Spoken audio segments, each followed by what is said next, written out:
राधे। मैं डॉक्टर कंचन Sharma infinity tarot 111 से आप सबका वेलकम करती हूँ। गणेश उत्सव की बहुत बहुत शुभकामनाएं। ये जो भाद्रपद की शुक्ल पक्ष की चतुर्थी को जो ये उत्सव मनाया जाता है, ये इनके जन्म दिवस के लिए मनाया जाता है गणेश जी के। और ये चतुर्थी से लेकर चतुर्दशी, अनंत चतुर्दशी तक मनाया जाता है।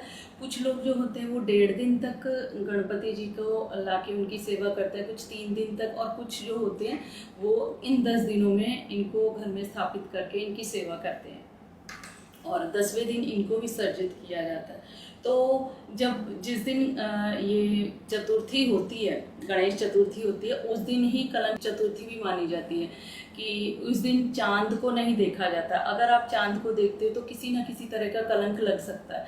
तो ये जो चतुर्थी शुरू हो रही है, ये 26 तारीख से शुरू हो रही है, 26 अगस्त से दोपहर से शुरू होके 27 तक है। तो जो गणेश जी को स्थापित करेंगे वो 27 को करेंगे, क्योंकि उदया तिथि में त्यौहार को माना जाता है। लेकिन आपने 2 दिन तक चंद्र दर्शन नहीं करने हैं। 26 तारीख और 27 तारीख, इन दोनों में चंद्र दर्शन वर्जित हैं। अगर आप चंद्र दर्शन भूल से भी कर लेते हैं तो किसी तरह का मिथ्या आरोप लगता है, किसी तरह की चोरी का इल्ज़ाम लगता है, और पूरे साल ही मतलब इतनी परेशानी आपको महसूस होती है ना।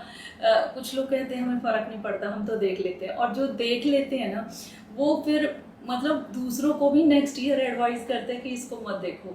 अब जैसे कृष्ण जी ने भी अगर ये देखा था तो उन पे भी समंतक मणि को चुराने का जो है इल्ज़ाम लगा था, तो उन्होंने भी गणेश जी की पूजा की थी। तो जब कृष्ण जी गणेश जी की पूजा कर सकते हैं तो हमें भी ज़रूर से इस दिन पूजा करनी चाहिए।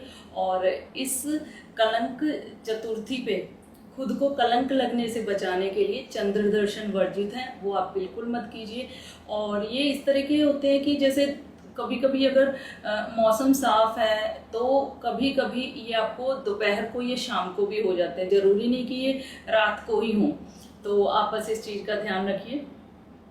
और अगर गलती से ये दर्शन हो जाएं तो जैसे वो कृष्ण जी की मणि की चोरी का जो कथा थी वो आप जरूर से कीजिए।